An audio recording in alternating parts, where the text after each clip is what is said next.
Welcome to the channel. There once was an abbey that became engulfed in flames one night. It burned and burned until every last stone was reduced to ashes. But beneath those ashes, hidden away, was something that people didn't want the fire to touch. And so they kept feeding it, even though they knew they shouldn't.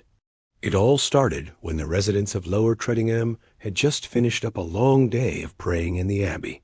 Now they were going about their evening prayers and routines, getting ready for bed. That's when suddenly someone noticed smoke coming from the top of the tower. At first, everyone thought it was just some old wood burning. However, soon they realized it wasn't. The entire roof was now on fire. People ran about, screaming and yelling as they tried to put the blaze out. But everything was drenched in oil, and there was nothing they could do. Soon, the only thing left to do was to flee. The residents didn't have enough buckets of water to fully extinguish the flames, but they did manage to use them to protect one very special part of the Abbey. They formed a circle around the root cellar door and managed to keep it closed, and whatever was inside remained safe. As the flames died down and the sky began to lighten with the approach of dawn, the survivors emerged from their hiding places. When they looked toward the tower, they saw that it was completely destroyed.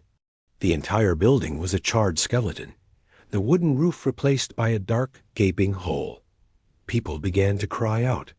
They had lost everything: their homes, their belongings, their lives. All they had left were the clothes on their backs and the knowledge that tomorrow they would need to find somewhere else to live. But amid the cries of despair, there was one sound that rose above the rest. It was the sound of chains dragging metal moans. The survivors turned toward the source of the noise, and what they saw made them gasp. In front of them stood the root cellar, the only part of the Abbey that had survived the fire. And now it was opening.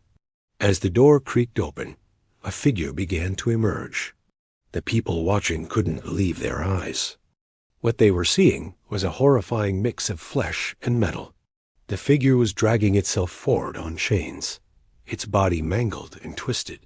From time to time, it would moan in pain, or at least what sounded like pain. At first, no one dared move. They just stood there watching as the creature slowly made its way out of the cellar. But eventually, someone broke the silence. "Quick, kill it," someone shouted, "before it kills us." Hearing this, people began to scramble for weapons, anything they could use to defend themselves against the monstrosity emerging from the cellar. As they got ready to strike the creature down, it finally emerged from the cellar, revealing its face. But when they saw who it was, the people lowered their weapons. It was Thomas, one of the younger monks. He looked at the people gathered around him, fear and pain etched on his face. Then he collapsed. A doctor quickly rushed to his side and knelt down beside him. After examining Thomas, the doctor shook his head sadly. Thomas was dead. He didn't have much left of a face. His arms and legs were twisted at unnatural angles, and his body bore the marks of intense pain. But amidst the destruction, the sight of the dead man compelled the survivors to take action. They wanted to bury Thomas properly, but that proved to be easier said than done. See, they knew they couldn't leave his body where it was. It would be desecrated, that much was certain. But they also knew they couldn't bury him in consecrated ground. That would bring the wrath of God upon them, and they didn't want that. So they made a very difficult decision. They would bury Thomas in unconsecrated ground, under the very abbey that had burned to the ground.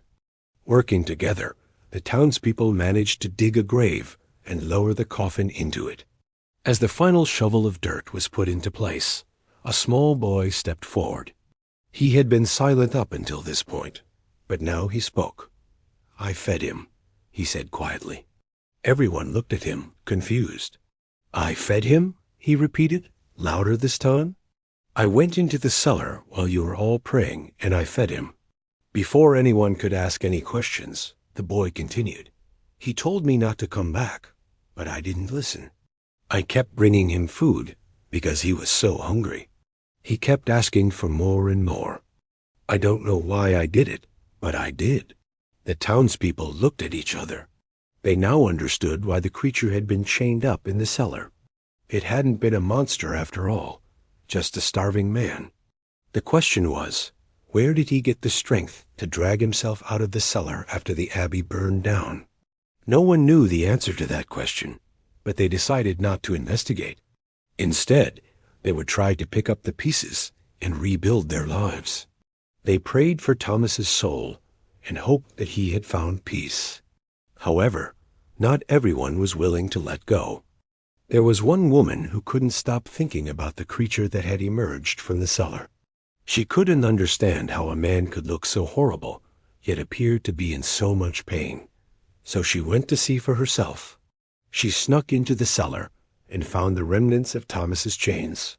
She also found a bowl that still had some food in it. And then she saw something that made her blood run cold. Etched into the wall next to Thomas's chains were the words, "Feed me." And below those words was a date. It was today's date. When she told the others what she'd found, they didn't believe her. They thought she was making it all up. But she insisted she was telling the truth. Still, no one wanted to hear any more stories about the creature. They wanted to move on. But the woman couldn't. She spent her days staring at the ground where the abbey once stood, waiting for the earth to crack and the creature to rise again. One afternoon, she heard a noise behind her and turned around. To her horror, standing there was the creature. Or rather, what was left of it. Its skin was hanging off its bones, and its eyes were wide and pleading. "Please," it rasped, its voice barely a whisper. "Please feed me." The woman screamed and ran, but the creature was fast and soon caught up to her. "Don't hurt me," she cried, but the creature didn't respond. It just stared at her with those same wide, pleading eyes. Then it lunged. The woman screamed as the creature dragged her toward the cellar. She knew what it wanted. It wanted her to feed it. But she also knew that she didn't have a choice. So she did as the creature demanded. Every day, she brought the creature food and water.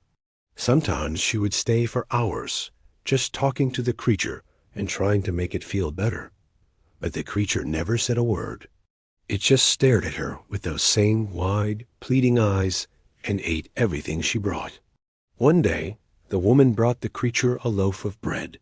She was sitting by the cellar door, watching the creature eat when she heard voices. People were approaching. She quickly hid, and the voices grew louder.